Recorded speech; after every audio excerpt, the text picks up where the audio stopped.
Well, good afternoon, and welcome to another episode of Let's Talk on WIN TV. I'm your host, Denise Rollard Barnes, publisher of the Washington Informer, and I am here in what has finally become sunny Florida because we've had clouds and winds all day long, or all week long. I'm here for the annual Midwinter Conference of the National Newspaper Publishers Association, along with members of my staff and publishers from around the United States uh, for a training session. So it's been good to be here despite all of the issues that we are concerned about with regards to the state and its legislature and its governor and what have you. But we're here despite all that, and really working on ways in which we can improve our publications and talk about the future. I think optimistically the great future of the Black press. So I'm so glad that you all are here to join us today. I've been told the temperatures in Washington, D.C. are expected to be 72 degrees. Not so bad when here in Florida, in Fort Lauderdale, is expected to be 82 degrees. So we're on par with what's happening. And then temperatures are going to drop, right? Winter's coming back next week, as in colder than normal temperatures here in Florida coming back next week. But today, let's talk about our show. Today, we have a lineup of guests who will inspire and enlighten you in every way. We have Sylvia Cyrus, Executive Director of the Association for the Study of African American Life and History, and here to talk about this year's Black History Month and the events that will unfold in a couple of weeks. But Black History Month kicks off February 1st, and this is a fine time to throw dirt in the face of the folks who say we should not be talking about Black history anymore. DEI is dead and all of that. Well, this is our thing. It's a Black thing. So you can't kill what we have, who we are, and what we started. So Sylvia Cyrus will be here to talk about ASALH. We're also going to have Pamela Ferrell. Washingtonians know the name. They remember Cornrows and Company really well. She's the owner of Cornrows and Company, a hair care expert at Cornrows and Company, and she's going to share her wisdom and experience that help us celebrate Black culture and a fascinating discussion about Black hair. And if you're an R&B lover, like I am, you will be thrilled to hear the lively discussion we're going to have with Ashley Dior Thomas, Justin Tinsley, and Julian Kimball, co-founders of the R&B Club, a community for R&B enthusiasts in the DC area, in the DMV. But before we begin these conversations, I hope you picked up a copy of this week's Washington Informer, which also includes our insert WI Bridge for Millennials. I don't have my print copy to show you. I left before the paper hit the streets. But you can pick up a copy of the Washington Informer in over 500 locations throughout the DMV. And so we hope you'll do that. But in case you haven't, you can always read the digital edition of the Washington Informer and this week's WI Bridge at WashingtonInformer.com. And speaking of the Bridge, Bridge editor Lafayette Barnes just came back from Paris Fashion Week, where folks from the DMV were there doing great things, and that has been captured in this edition of the Bridge. So you want to check that out, see some of the great photos and some of the coverage that he brought back from that week in Paris. As I said, pick up a copy of the Washington Informer, or you can read it online at WashingtonInformer.com. And we hope you'll visit our website. Sign up to become a regular subscriber. It's really simple. As a matter of fact, when you visit the website, WashingtonInformer.com, little box is going to pop up. And all you need to do is click onto that, decide whether you want to receive our variety of newsletters, one or the other, or them all. It's all up to you. But we want you to sign up and become a regular subscriber. And the online subscription is free. And we will be, as I said, sending you that news and information by email. You also receive the daily news updates from our e-newsletter, WIN Daily. And while you're watching the show, we've got so much for you to do today. But while you're watching the show, be sure to share this broadcast on all your social media platforms. Also follow us on IG, on X, formerly known as Twitter, Threads, Nextdoor, YouTube, and LinkedIn. You can find us anywhere you go to catch up on news in the DMV. And please be sure to subscribe to our YouTube channel as well. And that's where you would go to Washington Informer TV, no spaces, one word, Washington Informer TV. Go to YouTube. You can watch the show now. It's always there for you to see. So if you missed the show one day and you want to go back, or there's somebody that you knew was on the show, all you have to do is go to YouTube, Washington Informer TV, no spaces, and see all of our catalog of back shows and really informative conversations that we've been having almost over the last 5 years. It's hard to believe that it's been that long. So we want you to follow us, subscribe, and help us sustain our publication. You don't always have to spend money. It's just being supportive, being in that place and saying, yes, I'm going to click onto this so that I can follow and be a part of the Washington Informer family, especially this year as we prepare to celebrate our 60th anniversary, October the 16th, usually 1827, but October the 16th, 1964 was when the first issue of the Washington Informer was published by my dad, Dr. Calvin W. Rolark. And we have continued to do our best to serve our readers, our community in the DMV for the past 60 years. I am so proud of the team that we've pulled together, not only now, but just over the years, and those who have stuck with us and helped to sustain us, our advertisers, our readers, our donors now, because you can donate to the Washington Informer. All those things help us to continue to try to produce great news as we strive to produce better news and products for you in the DMV. We want to make Black folks proud. So let's turn to our weekly news broadcast now from Curtis Knowles. This is WIN TV News, bringing you the news that matters. On January 17th, the D.C. State Board of Education voted to pass the Green New Deal for schools, a resolution written and championed by D.C. public school students. More than 50 people, most of them high schoolers, attended the hour-long public meeting in support of the resolution. The resolution demands include free sustainable source school lunches, curriculum focused on climate justice, opportunities for students to pursue good-paying green jobs, school infrastructure running on 100% renewable energy, and improved plans for what to do when climate disasters hit. DCPS is now the second school district nationwide to take up the policy after schools in Boulder, Colorado passed their own Green New Deal for schools last month. The resolution is based on a 5-point policy platform developed by the Sunrise Movement, a national climate justice initiative. Frigid temperatures are taking their toll on D.C. area water systems. Burst pipes and water mains are causing numerous road closures and leaving many without water. Around 40% of the pipes and water mains controlled by WSSC Water are at least 50 years old. When colder than normal water starts to move through them, it shocks the old brittle pipes and causes them to burst. WSSC Water monitors and maintains nearly 6,000 miles of water pipes that include Montgomery and PG County, Maryland. WSSC Water spokesperson Lynn Riggin said, quote, "In the past 2 days, we've seen around 70 water mains break and leak." A new law in the district makes it easier for women to get hormonal birth control prescription without visiting a doctor first. The move is a part of a growing national trend. Nearly 30 states, and now including D.C., have approved laws that allow women to walk into local drugstores and get a birth control prescription directly from a pharmacist.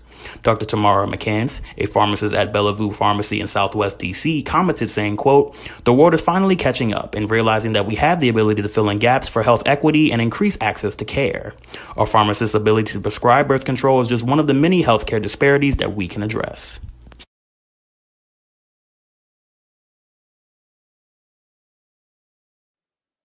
Thank you so very much, Curtis. Always nice to catch up on the latest news, not only in the Informer, but what we offer you here at WIN TV. So right now, before we bring on our next guest, let's watch this brief video and we'll talk to Sylvia Cyrus.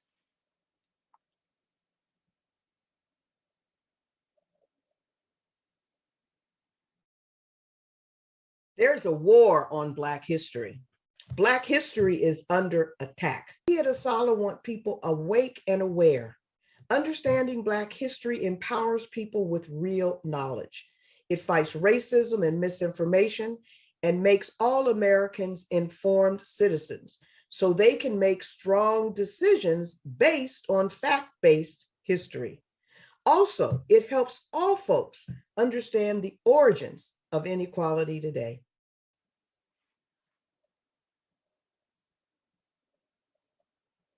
So as Sylvia joins us, for full disclosure, I just want to say I am so excited not only to be a member of the Association for the Study of African American Life and History, but also a member of the board of ASALH. And the organization also came to Florida in September, where we decided to throw in the faces of the Florida legislature and all others who were banning Black books, that not only we're coming to Florida, but we're going to have a Black book read-in. And you all may have seen that video that we produced from down here when we were in the park. And so, you know, it's all about the past, the vision, and I don't know, maintaining the history and the legacy of Dr. Carter G. Woodson, who started this organization. So now that Sylvia's here, welcome, Sylvia. Thank you. You know, Denise, technology will do what it does sometimes. And Yes, it I have does. to apologize that the 2023 Black History theme is showing as my background. I don't know how to make that go away, but it certainly is still going to tie into the 2024 Black History theme of African Americans in the arts. So we're going to make that work. No problem. I think I mean, we say it enough and people will, you know, they hear more than what they read, right? So let's just keep saying it. It'll be fine. But so, you know, this is really, being back here in Florida makes me think about the conference in September. And before we talk about, you know, what's coming up in February and Black History Month, because ASALH, you know, engages and practices and promotes Black history 365 days of the year. It's not just a month, even though Dr. Woodson created Negro History Week, correct? Absolutely. He pulled together that celebration because Black people, Denise, as you know, we have been celebrating history from the beginning. So he codified it for us. Wonderful. And so if you could just sort of recap what happened here when we came to Florida in September. Yes, I'll be delighted to. About 2 years ago, our members in the state of Florida, and believe it or not, Florida is the state with the largest number of members of the Association for the Study of African American Life and History. They started to see the political wind changing and that there were efforts being made to change our history, to discredit our history, but most importantly, to remove our history from classrooms and to actually outlaw the teaching of Black history. So ASALH, even though we were in the pandemic, even though these terrible things were happening to our history and culture, we doubled down and said that we will not be intimidated by any governor or members of a state, and we would run to the fight and go and show how Black people were not going to roll over. We were not going to let people take history out of the schools, and we were going to support teachers and students who were being intimidated, threatened with imprisonment and fines to teach our history.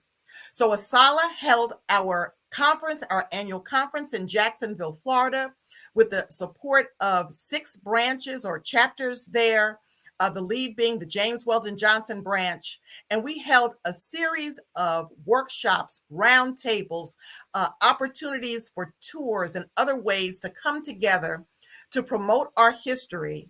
And one of our most impactful events was a banned book event at James Weldon Johnson Park, where we pulled together leaders like Dr. Janetta B. Cole, Mr. Rodney Hurst, our national president, Dr. William Marvin Delaney, and others. Charles Cobb. Charlie Cobb, absolutely. Right. Mm-hmm. To come out and read from banned books, to make people aware that they were banning books as crazy, Denise, as children's books that just because they had Black in them were being banned. And so we went there to empower the community, and it worked. We had a wonderful time, and we are encouraging communities around this nation to engage in our social justice program so that when it rears its head in your community, that you know how to fight, you have the tools to fight, and ASALH will be there to support. I was so happy to hear at a panel discussion on the opening night of the NMPA conference that Mr. Marvin Dunn, who I think you know, they're having a banned book giveaway every Saturday at one of the local libraries for children and families. They're just, providing books that have been banned down here. They got a standing ovation for that. And also, Sylvia, you might want to talk a little bit about, which I hope becomes, we can spread the word, and the Washington Informer is going to make sure we help to do that. But Florida has a number of freedom schools. And despite the fact that teachers, like you said, are being intimidated and incarcerated, or different things that are happening, a lot of them are taking their own personal time on Saturdays or Sundays with local churches to set up these freedom schools. And ASALH, if I'm not mistaken, passed a resolution to support the promotion of freedom schools throughout the United States. You want to talk about that a little bit? You are absolutely correct. We know that we do best when we promote our own history. We cannot expect others to support what we don't know ourselves.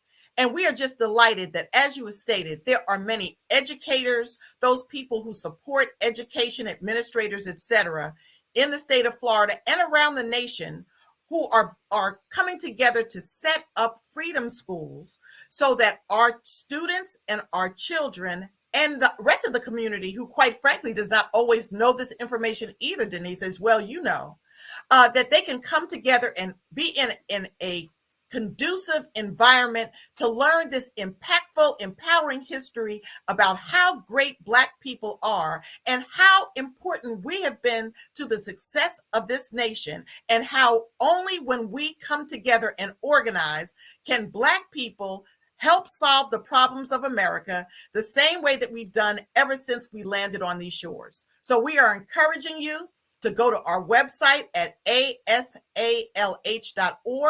There will be information about freedom schools, and especially join the association so that you can get that information. Join us as we show the world that Black people care about Black history, and we understand that the role of Black history has always been our responsibility. And when we come together, we can form chapters, which we call branches. We can support conferences, our festival, etc., and really show the world how proud we are and how proud they should be about our contributions.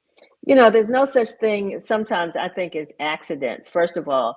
So I'm going to go back because I want to make sure we give folks a couple of opportunities to find out how to join ASALH. So let's do that first, and I'm going to come back to my point. But how can people join ASALH? So we have one of the most vibrant websites that is out there in terms of how to become a member of ASALH. If you go to ASALH.org, you'll see in the upper right-hand corner a link that says join, and that will provide you with opportunities to either be a general member, student member, senior member, and institutional members. Institutions too can join ASALH. We are in the midst of a membership campaign where we want to double our membership so we can continue to run to fights wherever they occur in this country and around the world that seek to minimize our history, to distort our history, and not teach our history. So we need everyone. If you want to do something for Black History Month, what is affordable is just join this association. Help us in this movement to show and to prove that the contributions of African Americans have helped build this nation, have built this world, and you too can be a part of that by joining ASALH. And we'll go back a little bit later to talk about the benefits, because a lot of times we join organizations or we join efforts, and it's really just giving our money, which is what we ought to be doing as Black people anyway, to support our institutions. But there is an ROI, return on this investment. And so I want to talk about that a little bit later. But right now, you've got that title, Black Resistance, behind you, 2023 Black History theme. This year, the 2023 Black History theme is Blacks in the Arts. But before we talk about the theme, tell us how ASALH establishes the Black History Month theme that is even recognized by the President of the United States. I certainly will. Just in general, African Americans have been celebrating Black history even before Dr. Woodson came up with the concept of a Negro History Week, which started in 1926. This has been such a wonderful opportunity for me to lead this organization as we sit down as a board and look at history, but we also look at the future. And so our executive council, which is our board of directors, selects themes that are relevant, that connect to the community. And for 2024, African Americans and the arts is the theme. And so for Black History Month, which is a celebration that was expanded by the association. And as Denise, as you have pointed out, every president since Gerald Ford, and I say every president, regardless of their political party, has recognized our contributions. And we are proud to stand by the current president, Joe Biden, this February to talk about this theme, and governmental agencies, other museums and other institutions are encouraged to use this theme to program not just for February, because we, like the rest of the community, celebrate Black History 365. So go to our website at asalh.org. There's an executive summary that's there. You may read it in your faith-based organizations or other organizations to know the reason why on this anniversary of the Harlem Renaissance in the 20s. Last year, we celebrated the 50th anniversary of hip hop music, but all of the ways that African Americans and people in the diaspora have celebrated the arts, created the arts, made art so important. That is what this association does. And we ask you to join us in celebrating the arts in 2024. So February is right around the corner. I keep saying that the year has gone by so quickly, it's beginning to feel like March, but I'm not going to skip over February. It's a leap year, so we have an extra day. And I know ASALH has quite a few events lined up for the month of February. So let's go down, let's tick down some of the things that people, especially people who become members, can take advantage of. Well, I would be remiss if I did not start with our premier event, which is our return of the 98th annual Black History Month luncheon. In February, we say that it is a virtual plus experience. Of course, after the pandemic, like many organizations, we pivoted to virtual events, and that was one of the best things that could have happened to us because we provided programming for individuals who could not come out.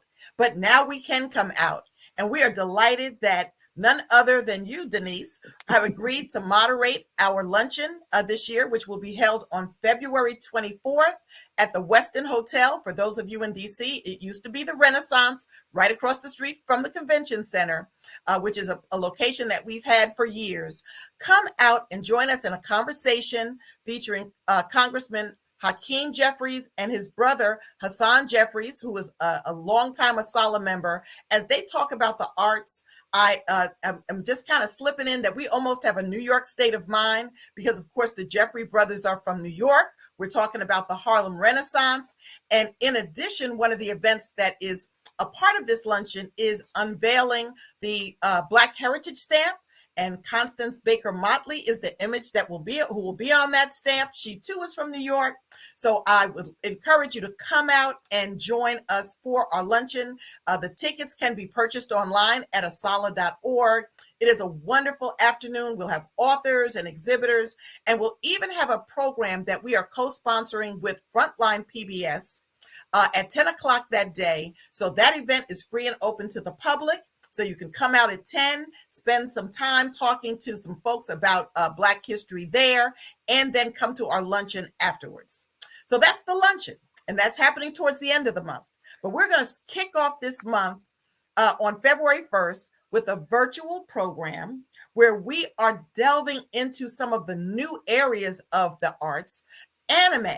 And I will tell you that I was not as familiar with what we're doing in terms of movies and comics and those newer arts.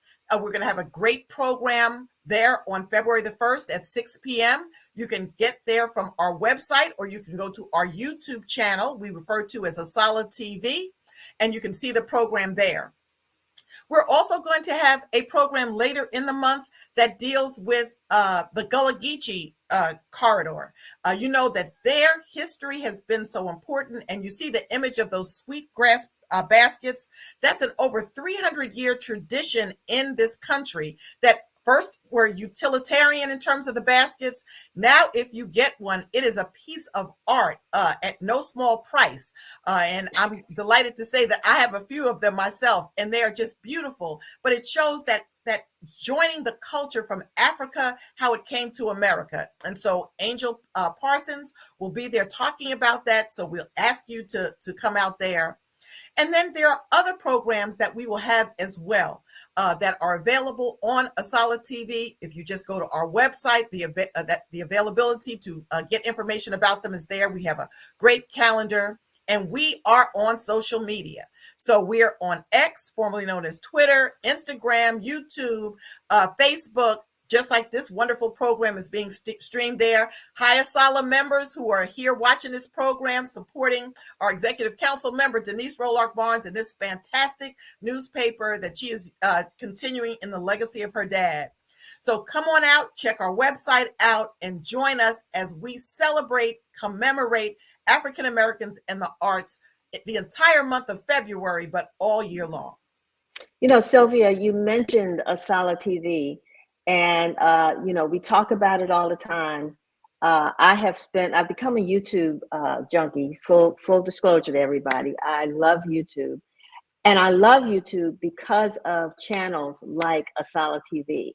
I mean, this is programming that we always wished we had, but we don't know that we have it.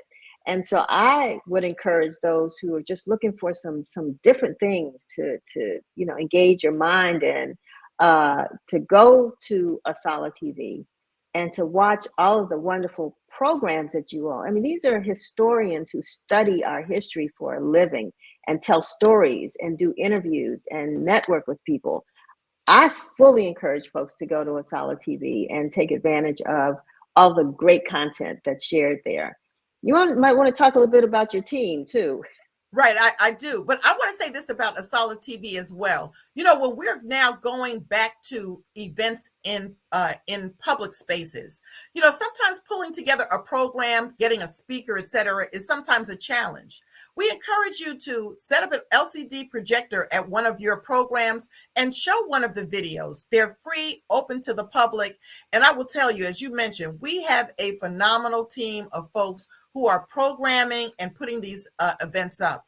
I have to start with our luncheon team. Dr. Gladys Gary Vaughn and Dr. Sharita Jacobs Thompson leads a great team that actually plans these events. Dr. Zebulon Maletsky and Miss Misha Williams handle our social media and our publicity. And then for our virtual programs, Dr. Lopez Matthews is the one who manages ASALH TV, puts everything up, and programs as well. So we want to thank them and all of the folks behind the scenes, my staff and others. If I start naming Denise, I'm gonna get in trouble, so I'm gonna stay. But there's a lot of people, and if you are interested in supporting ASALH in that way, if you like the arts or if you like social media, we encourage you to get in contact with us. There's information on the website where you can reach out to us, or membership at ASALH will always get a response.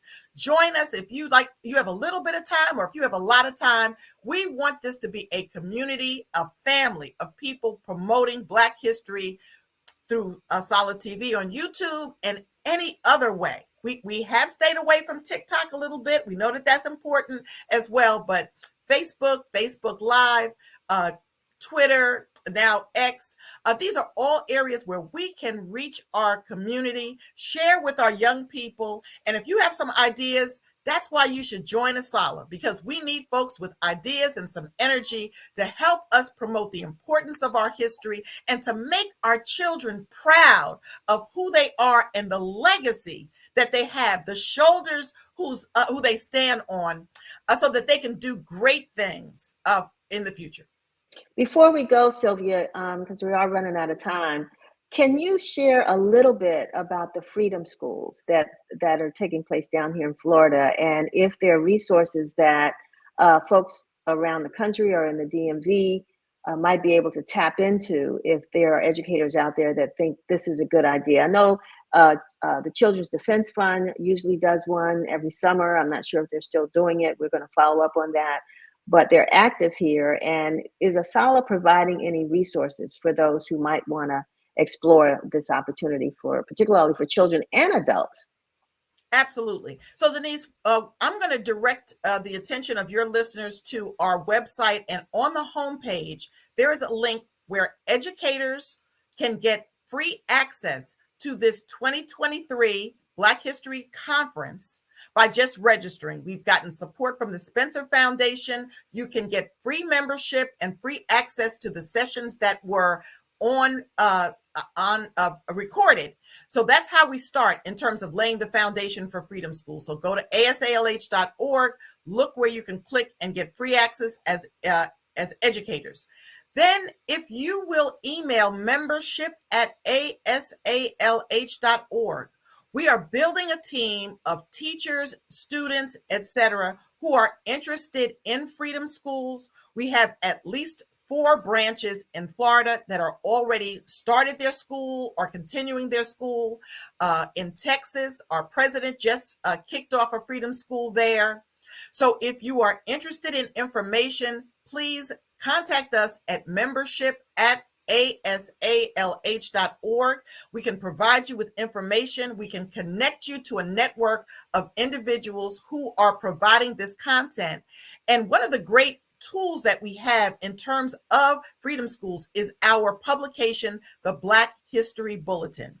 And for institutional members, the Black History Bulletin is available in print, but all members of the association get digital access to the Black History Bulletin, which is a publication for teachers by teacher educators that deal with the theme and other areas in terms of Black history. So if you're not even ready for a Freedom School right now, but you're in a faith-based organization or a community organization where you want to provide some Black history content, the Black History Bulletin is a perfect place where you can get that information. Then in addition, members also receive digital access to the Journal of African American History. This is the scholarly publication that Dr. Woodson started in 1916 when the majority presses did not want to hear about Black history.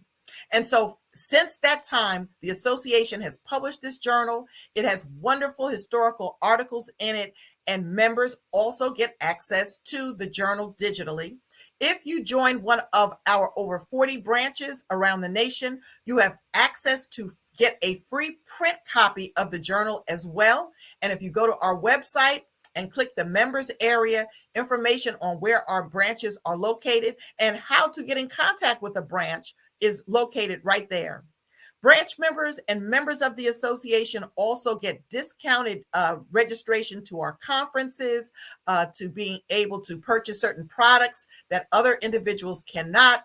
We have a wonderful swag store that we unveiled last year where you can purchase ASALH shirts and pins and hats and cups and other ways that you can support Black history. You may have a program and you want something to give to one of your speakers or to children. You can purchase those on our website. So these are just some of the benefits, but the big benefit in joining ASALH is to be in a community with like-minded individuals who promote our history, who promote our greatness, and who will make America the nation that it is supposed to be relative to diversity, inclusion, and loving all members of this United States of America. So, Sylvia, as I listen to you, even going back to 1916, despite what anybody has tried to do to squash Black history, to disrespect Black people, it makes me think of Maya Angelou, and still we rise. So I want to thank ASALH, for being here today, for being with us today. Stacey Brown from Let It Be Known just walked in the door. I should have should have him on the show. But anyway, thank you so very much for being with us. Looking forward to seeing you in a couple of weeks. And we hope we have a standing room only crowd there at the conference. At the luncheon, and yes, be at the conference. and be wherever she's telling y'all to be. And listen to Denise Roland Barnes. And more importantly, keep watching this show every Friday, and also get the Informer every day. No longer weekly, every day. And that's my 2 cents. Thank you. Stacey Brown, host of Let It Be Known. And Denise, we are so proud of you and the legacy. It is so important. And your father will be beaming from heaven when you are on that stage on Saturday, February 24th at the annual Black History Month luncheon.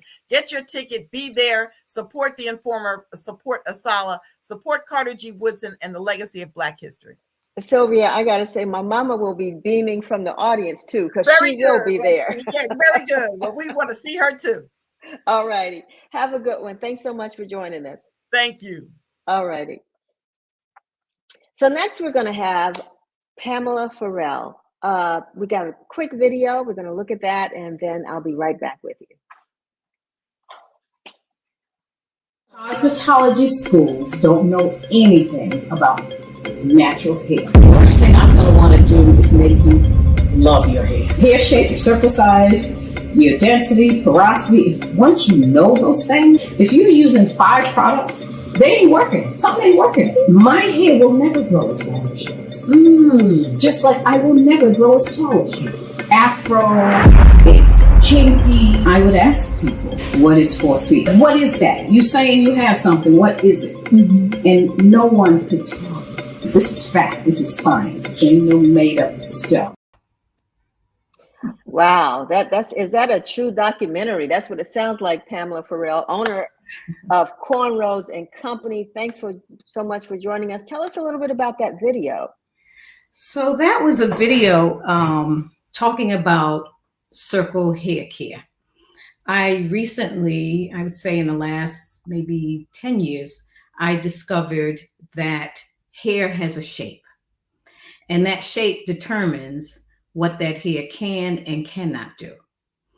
And this is what I used when I did a presentation before the United States Army for their regulations that they made it unauthorized to wear twists or locks. And so what I did was I didn't deal with race, I dealt with hair. And hair with, when you create policy that is for one hair shape, so the 2 shapes are circle and line. And there are more people in the world with circle hair than there are line.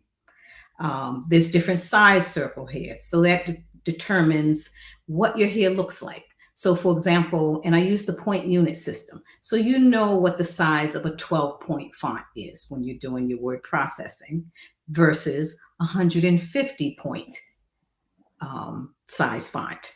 The difference is the 150-point size is bigger. That's poster size. So you see the curls, you see the waves.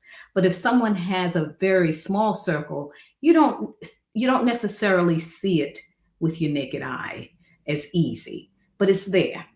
And that's what determines, hair that stands up and hair that hangs down. And so this is what I use this, as well as when I am an expert witness with cases that are brought against hair braiders around the country who have salons, and the state regulatory agency attempts to shut them down to force them to go to cosmetology school. And so what I know is cosmetology school doesn't know this.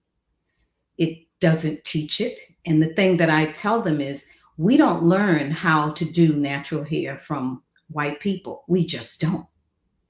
We learn it in our own communities. And, and generally you learn it very young from someone, in your family. I mean, for me, I learned it sitting out on the back porch from the older girls. We're out there braiding hair and, so culturally, this is how we learn, even in Africa. And what they're trying to do is force braiders or, people who want to do natural hair care to go to cosmetology school. So, and I've been doing this for years because it's a state law. And so you have to do all 50 states. You got to get the law changed in all 50 states. And we have done, I think it's all but 7 states now. But So for me, the point I wanted to make is that cosmetology knows nothing about our natural hair, and they don't Interesting. care. Yeah. Yeah. You know, for those who don't know, and I want to go back a little bit, Pamela, because, you know, we said you own Cornrows and Company. You established that in Washington, D.C. Nice facility, what, 40 years ago? In I actually started Cornrows Company in 1978. 1978. 18 years old. So I started it out of my apartment. And so what was your path into natural hair? I think most people think that I became a hairstylist, as most hairstylists who desire to do hair. You know, they want to do hair. That's not why I got involved in hair. When I was 18 years old, I was a college student, and I was fired from my job because of my braided hairstyle. I was working at G Street Remnant Shop while I was in college because I Boy, was do I remember that. yeah. So I was a fashion designer, and you know, Yes. that was like the best, you know, fabric store in the DMV area. Yeah. So, you know, I went in one day, and the boss told me that if I wanted to continue working there, I would have to take my hair out. And I mean, I was hurt. I mean, one, I knew it was wrong. And two, there was no way I was going to go home and take my braided style out. That took me six plus hours to do, that I was going to take it out and go back in there and face that man. So I made a decision that day that I was never going to work for anyone else again. And I was going to braid so many heads that this would not happen to anyone. Now, of course, I was naive with that because hair discrimination will always be around. It'll be around just like where, you know, people discriminate against us because of our skin color or voter rights suppression. It doesn't matter whether you have laws or anything. It will always be around because people are biased. Yeah. It's just human nature, you know? And one of the things that I think over the years, and I want you to talk about some of the, I don't know if you call them fads or movements, or I don't know what you would call them, but you know, we went through a period where braided hair became very, very popular. And, you know, but before that, it was relaxed hair. Braided hair, went back to relaxed hair. Now we're doing a lot of locks, which I'm in that group. And then there's now the weaves and all kinds of things that people are wearing. But generally speaking, can you talk about what we're doing that may be detrimental, or what we could be doing that would be beneficial to us as we try to maintain our hair as long as we can? Right. So when Cornrows and Company started back in, you know, 1980, we opened our first storefront. A lot of young women were coming to us who had hair breakage because they were relaxing their hair. And so word got around, you know, go get your hair braided and your hair's going to grow. And so we were known for a place of growing people's hair. And so once we grew out these full heads of natural hair, you know, there were folk that said, I don't want extensions anymore. What can I do with my own hair? And so that's when we started working with the natural hair, doing things like twists and, of course, locks, and styling them. And so it was a much younger group. But now, today, what I am seeing is not necessarily the hair breakage from chemicals and what people are doing to their hair. I'm seeing systemic hair loss. And I'm seeing it in young people. So what is systemic hair loss? Systemic hair loss could be that you're low in vitamin D. If your vitamin D level is low, your hair is going to break off. It's not going to be bald, but it's going to break off in small areas where it'll be like almost stunted growth down to like a quarter of an inch. Also, if you're low in iron, your hair is going to feel dry, brittle, and it's going to break. If your thyroid is out of balance, you're going to see similar spots like the vitamin D. So those things are easy fixes because once we know that, you know, if your vitamin D is low, then, you know, we're going to make sure that based on your level, you're taking the right amount, that hair will grow back. But then there are other health problems that I'm seeing, and I've created what's called scalp mapping. So think of it like iridology or reflexology. There are areas on the scalp that correspond with different systems in the body. And for example, the top crown is the cardiovascular system. The back crown area here, that's your gut. The frontal area is your sex glands. So anything that, if you have fibroids, if you have really heavy cycles, if you give birth, when you go through menopause, hysterectomy, all of that's going to show up in that front area. As well as the very back area is the liver and the gallbladder. And so if we know this, when we start feeling our scalp is sensitive in a particular area, then that's giving us a warning that we need support in that area. Before, then when we become totally depleted of, these minerals and vitamins and imbalances, the body knows you can live without hair.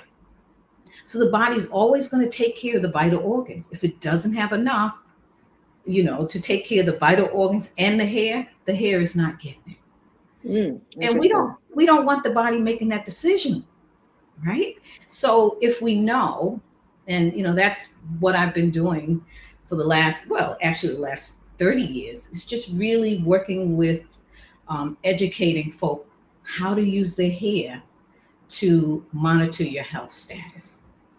We also talked about before the show, which was really interesting to me, about, like you said, you're seeing hair loss in younger people.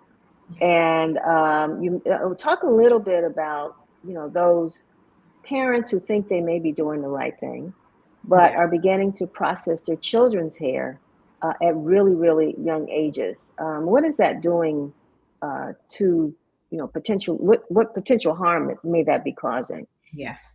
So they have reported recently, I think it was last year, that hair relaxers are linked to breast cancer, ovarian cancer, and uterine cancer. Well, in my book, Where Beauty Touches Me, which was published in 1993, I reported that. And so, and my concern even back then was, we are the only people that hair product manufacturers sell chemicals to our children, hair chemicals. You're not going to find hair chemicals. You don't find kitty, a perm would be for someone that has straight hair, and you use the chemical to, you rod the hair, you put the chemical on, and it creates curls and waves. So that's what, the white people would typically do, is a perm. We do a relaxer. And so you don't see any kitty perms. You say, in our community, we think a perm is a relaxer. It can be confusing, but relaxers is what's used to straighten the hair. And we are the only people, if you look on the shelves in the beauty supply, in pharmacies, even grocery stores, you're going to see kitty perms. And, if Black folk really want to be concerned about something, that's what we need to be concerned about. We need to get those products off the shelves. It should be illegal to put chemicals in a child's hair. And so if we know that it's causing cancer in adults, what is it doing to children? We're going over the long term. Yeah, I can see that being a real big problem for our children. And we, back in the day, just plaits used to work. It did. Or braiding the hair just worked, right? I mean, when I was coming up, you couldn't get a relaxer in your hair till you were 16. Yeah. And when I did it when I was young, I did it only maybe twice a year. Yeah. People are doing it every 4 weeks. It's crazy, and I look at now, there's all these movements for hair, for Black hair, hair discrimination, this, that, the Crown Act. I would say to people, follow the money, because the Crown Act sponsor is Dove, and Unilever is the one, they sell these kitty perms. So how can you, on one hand, you want to protect, us from hair discrimination, but you're selling things to us that is carcinogenic for our children. And, you know, I mean, we've been fighting so many battles. We've been fighting the hair discrimination cases. We've been fighting simultaneously. We've been fighting the state laws that have been going around shutting down these braiding salons. And I mean, it got so bad at one point that they were arresting hair braiders. I mean, they would go in and handcuff, strip search a braider, you know. But for me, if we really want to move the bar, we need to get these chemicals off of the shelves, not only for our children. I mean, if we know something's causing cancer, why is it still on the shelves? Why is it still available? Right. I mean, you know, well, they still sell cigarettes. I mean, what can I say? You know, it's a consumer market, and people want the product, and it's left up to them. Let me ask you another question though before we go, because you know we find a lot of women who because of hair loss, you know, are now adding hair. I don't know what those processes are, but I know there are several processes, I think, to do that. Is there any warning sign you would give to those women, or is that sort of a safe approach to give to styling? Yes. So I work with women who have hair loss, and as you know, because I am a hairstylist, I know how to make custom hair pieces. I've been doing that for years. Making custom hair pieces. I have clients that come in who have locks, sister locks, that have hair loss in the top crown. I'm able to cut the hair, their hair, and make a piece that covers that hair loss. So in that case, you know, I think of it as a prosthetic. You know, if you have hair loss, then there are safe ways to cover it so that you look good and you feel good. Right. Now, I don't recommend gluing. I don't recommend it. You know, some people are doing hair pieces and wigs and things like that, and they're gluing it. I have concerns with that on your scalp long term. But absolutely. I mean, I know that someone who's experiencing hair loss, they want to feel and look beautiful. And the reason I started doing this years ago, I started making wigs. I don't know if you remember Mr. Ray's. Remember Mr. Ray's, those commercials? And I just kept seeing these women with these awful looking straight weaves.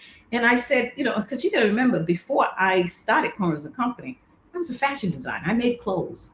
Yes. So I knew how to sew. I could make wig. You know, I said, oh, I could do this. You know, I can sew and use hair that matches our hair, as opposed to putting, you know, this straight hair on. So that's really how I got involved in it, because I wanted to be able to offer women who had hair loss with the hair that they want. If you want locks, if you want twists, if you want an afro, you know, that would be available.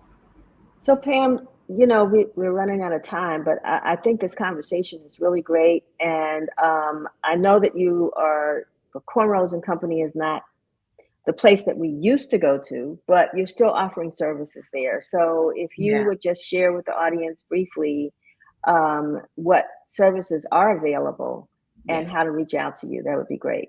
So we still have our hair care products, and these are hair care products that we make. My conditioners you can use on your hair, your face, your skin. Also, as I mentioned, the hair loss services. So we do consultations, hair and health consultations. And also we do custom hair pieces. You know, I mean, we don't do it as much, but it is available, particularly for women that are experiencing hair loss. So those are the things that we work on now. And right now I'm finishing up my first digital book. This will be a book about circle hair care. And this book will teach you how to, you know, identify what kind of hair you have. You need to know your hair profile. Then how to select products, basic things such as shampooing and prepping the hair for styling. And then I believe every woman should know how to do at least 2 styles on her own hair. And so this book will have video in it and audio. I'm really excited. It's my first time doing a digital book. Yeah, that's fantastic. Great news. That's great. That's going to be on the top of everybody's must read book list. So I'm so glad that you announced that and shared that with us. I want to thank you so much for being with us today, for sharing all this great information, to opening up our eyes, particularly as it relates to the hair care of our children. And, for keeping the doors open there at Cornrows and helping women to feel good about themselves. So thank you so much for being with us. Thank you for the Informer. Thank you. Informer has covered us years ago, and thank you. Well, we'll be back. You've given us another story, so we're going to follow up on that with you really soon. Absolutely. All right. Thank you, Pamela. You're welcome. All righty. So, normally we try to end at a certain time, but sometimes our guests are just so great. And then I run over because I just like having conversations and I'm listening and learning just like you all are. So I'm going to bring in the co-founders of, as we talk about, of the R&B Club. And we're going to go over a little bit because I am so excited about what they've been doing in the DMV. So I'm looking forward to my conversation now with Ashley Dior Thomas, Julian Kimball, and Justin Tinsley. Sorry for keeping you all waiting, but I'm so glad that you're here with us today to talk about the R&B Club. I feel like I've been missing out on this. It's okay. Ashley, I'm glad you called me. I'm like, how come I haven't been invited to the party? But I know I could be there now. So absolutely. Better late than never. Yeah, look, they're every month. And look, we would love to have you. So tell us what the R&B Club is. Who wants to start? I don't know. Is it you or Justin? Who starts this? I would start, but I think it's more appropriate if the actual founder. She hates hearing this. She hates hearing this, but I think it's cool if the actual founder, Ashley Dior Thomas, at least gets us started off like that. It only feels all right, Ashley. Well, you're the one that called me anyway. So there we go. Yeah, there we go. You hadn't to call me. Thank you very much, my sister. So tell me about how you established the R&B Club.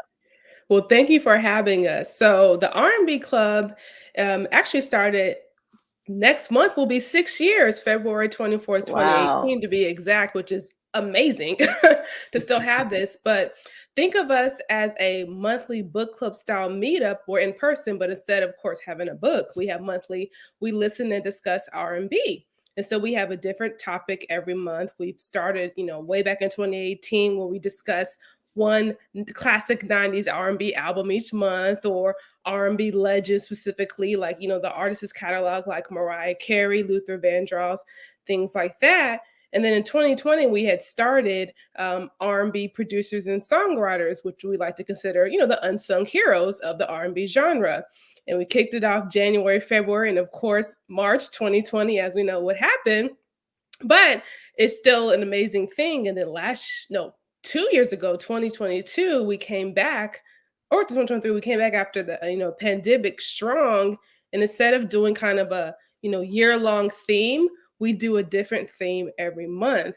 And next month was, usually prescribed for love, but we're doing a little twist. And so our theme is R&B songs about cheating.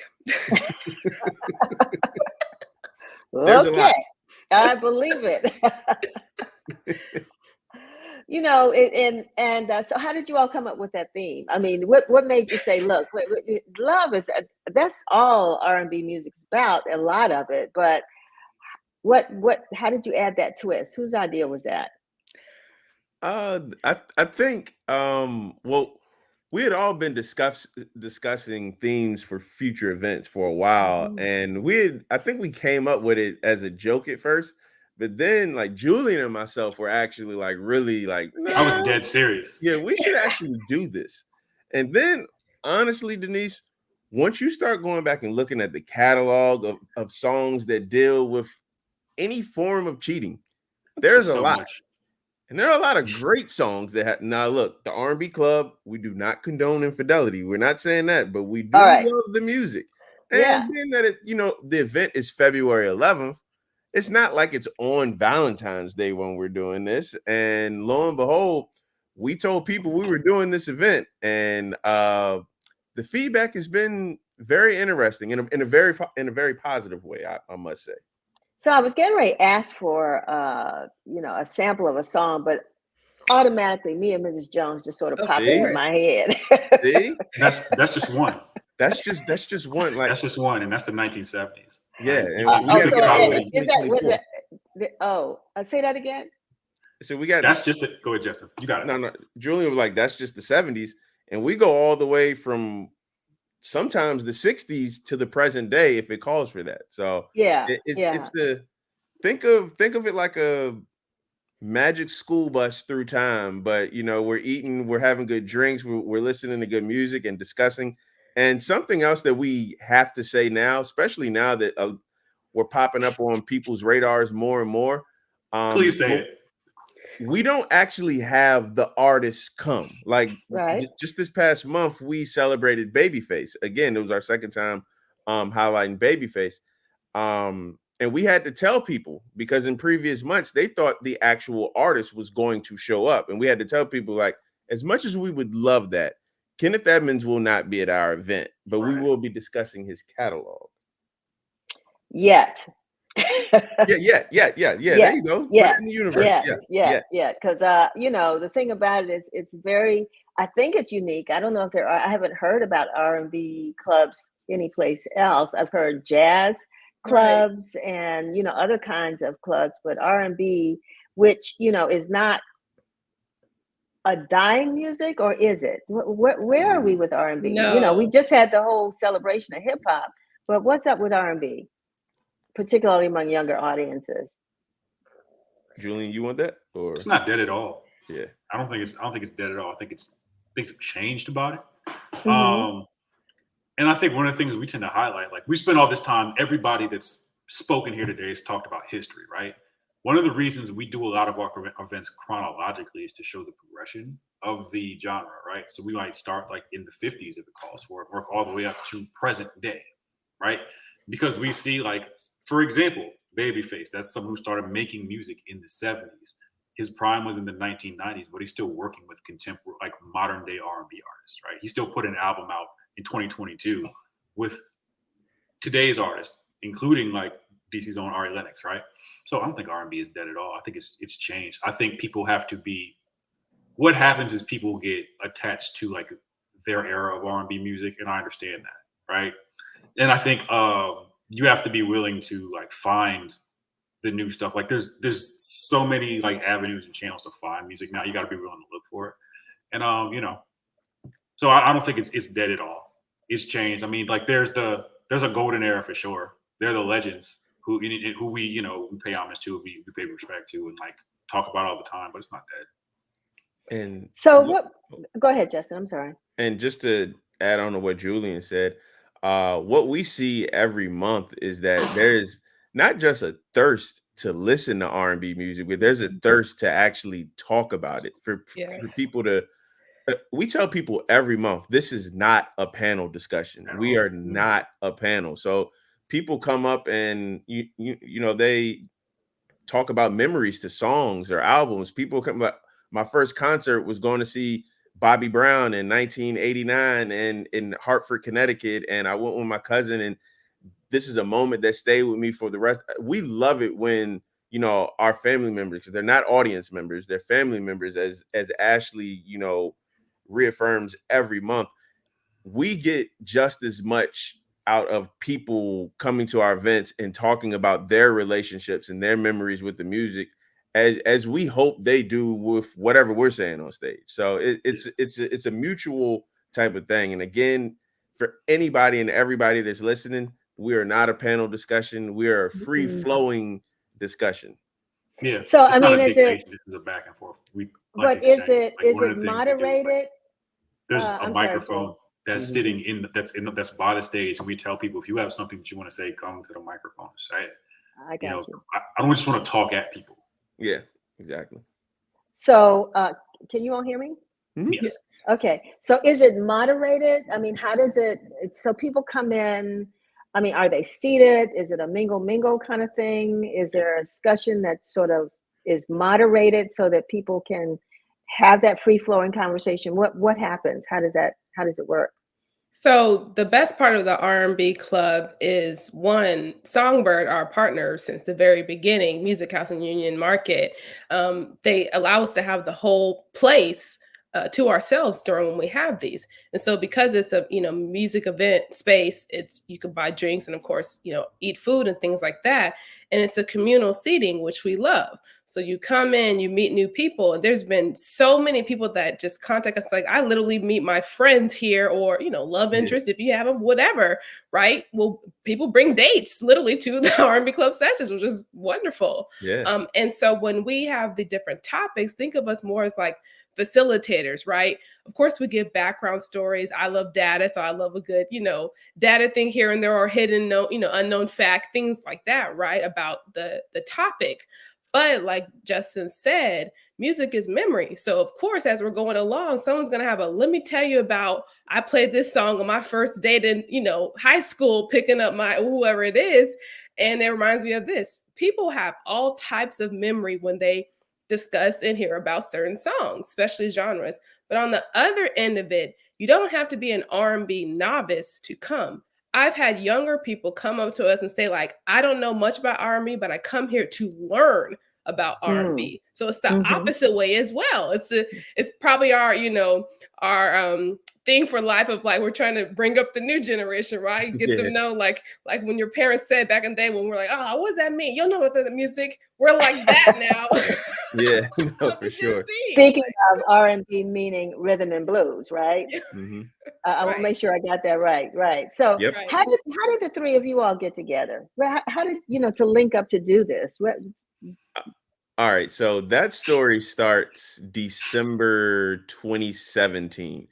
And at that point in time, I was working on an article that I was writing for my site, The Undefeated, which is now called Anscape. I was working on a piece that was celebrating 25 years of Dr. Dre's The Chronic. And at Songbird, at their original location in Adams Morgan, they had they had these events called Classic Album Sundays, which was, you know, basically the predecessor for what became the R&B Club. But that particular day, they were focusing on The Chronic, and I was working on a story, and I just wanted to go sit there just to hear what the discussion was. And I asked the question, and then soon as I said my name, Ashley turned around and was like, "Wait," and she knew who I was, and obviously I met her. And it was a great event, but afterwards it was myself, it was Ashley, and another one of our co-founders who since has moved on to Nashville, Tennessee, Marcus Dowling. We immediately understood that all of us were music nerds, and I don't know, we were just, you know, sharing drinks, just having a good conversation. Ashley says, like, this was a great event, but I don't see anything like this for R&B. And all three of us were like R&B nuts, R&B super fans. And to make a long story much shorter, we meet again a couple of days later, and we basically write out the framework for what became the R&B Club. In February 2018, at Songbird in Adams Morgan, the same place where that Classic Album Sundays was, we did our first event on Jodeci's Diary of a Mad Band. Now, again, one of the family members who was in the audience was our brother, Julian Kimball. And I've known Julian for a long time. He's been one of my favorite writers for as long as I can remember. So I knew he knew what he was talking about. And Julian knew so much about that album because he knows so much about a ton of different things. We were just like, hey, man, you want to come up here? And honestly, Julian has never left, and we don't want him to leave because the R&B Club doesn't exist without Julian. So that's the backstory. We're all really good friends, and we all have mutual interests. And not to take up all the time, but I think, you know, Ashley said she loves data, and that's her thing. All of us have like a different pocket of how we like to talk about the music, which, you know, hopefully the people who come, they recognize that, and they understand that we're all coming from a place of love, but we all come from, I love backstories to songs. I love backstories to albums. I know Julian does as well, but Julian is like a master of breaking down like the technical aspects of songs. And, you know, Ashley just has data just oozing out of her ears at all times. So it just makes for a great experience, at least I think. And I'm biased, of course, but I do think it makes for a great experience every month. Let me ask you also, because now we're going to have to wrap this up, but how let's talk about the diversity of your audience, because I can imagine that, you know, the young and old, there are all kinds of people that are coming to this event, but tell me, what is it so folks can feel welcome? Oh yeah. It is multi-generational, and we're literally not saying that. You could look, if you go to our social media, especially Instagram, the R&B Club DC, you will see the audience and the people. I remember a couple of months ago, we had parents, older family members, and their daughter flew in from Atlanta to attend one of our sessions. And I was like, wow, this is amazing. And I know when we were at the older location, of Songbird and Adams Morgan, there was a couple, I will never forget them, who would come from Philadelphia and visit DC around when our R&B Club sessions were. And there's just nothing like this in the country. And literally, it's just R&B enthusiasts, R&B lover, people who want to learn, you know, about R&B and talk about it. I think the talking about it piece is what makes it different, because it's not just listening. The discussions is the best part, to be honest.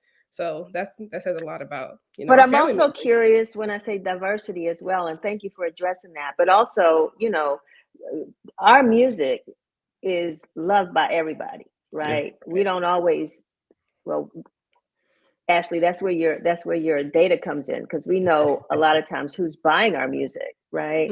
But are those people also showing up, you know, at the events? I mean, multicultural, that's what I'm trying to get to. It's definitely multicultural. I would venture to say that, you know, the majority of, you know, the people who come out and see us every month are Black, but you know, we've had young, old, Black, white, Hispanic. It doesn't matter. You come there with the intention of loving the music, right? And that's really what it is. But I would venture to say the majority of the people who come out every month, they do look like us, and that's a beautiful thing, and it's a beautiful commitment, and we owe it to them, because they take time out of their Sundays, 2 hours, sometimes it's 3 hours if we get a really good event, which is most of them these days, you know what I mean? But we owe it to them, because we're not a club without the people who come to support these events, and we understand that every month. So I wanted to make this point. Sorry, Denise. I wanted to make sure we emphasize this point, that we are an in-person meetup only for a reason. We're not on a platform. It's not streamed anywhere. It's not a podcast. And the reason why we keep that integrity of it is when you have something where people are physically coming out of their house and they want to discuss, you know, backstories or, you know, things that remind them of music, sometimes we don't need to be broadcast for everyone to hear. And then if people are much more open, but at the same time, it's one of those things where if you miss this month's event and you hear how good it was, I'm like, oh, I need to come, because I'm not going to see it anywhere else. So we really, really emphasize that we built this in-person community for 6 years now with no other, you know, technology or things like that. And we're still going strong and growing.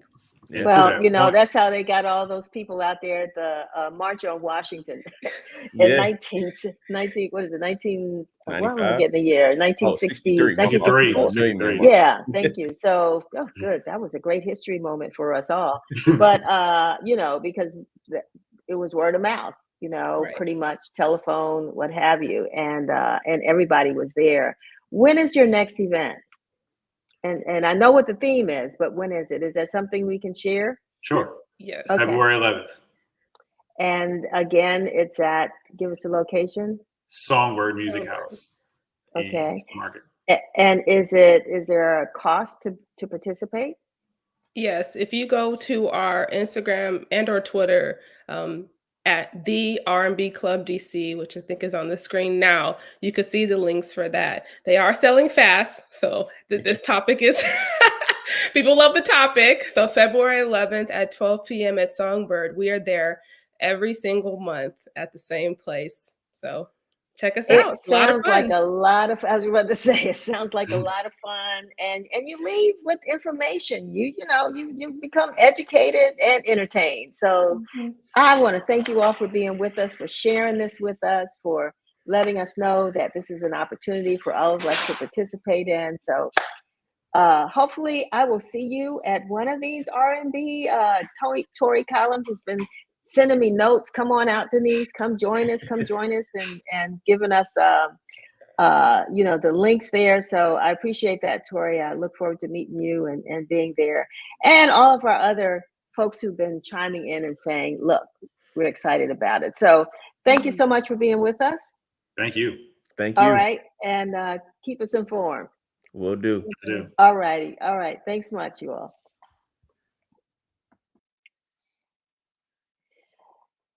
So as we end today's broadcast, I want to extend my sincere gratitude to our esteemed guests, Sylvia Cyrus of ASALH, Pamela Ferrell of Cornrows and Company, and the 3 co-founders of the R&B Club, Ashley Dior Thomas, Julian Kimball, and Justin Tinsley. We are incredibly thankful for your time, insights, and the thoughtful discussions we experienced here today. We encourage our viewers to explore further, engage with the valuable work being done by our guests, and continue these essential conversations and, try something new. That's what they're telling us. They've got these things that they're offering. Come on out and experience what's new and going on in our community here in the DMV. We extend our appreciation to all of our viewers for joining us and for your ongoing support. Remember, change begins with awareness and dialogue. Let's continue to spark conversations, break barriers, and build a more inclusive future. Stay tuned for more insightful discussions next week. Want to remember, the Washington Informer turned 60 years old this year. Please listen out for things that we're going to be doing going forward as we celebrate this historic anniversary. And until I see you next week, have a safe week. So long.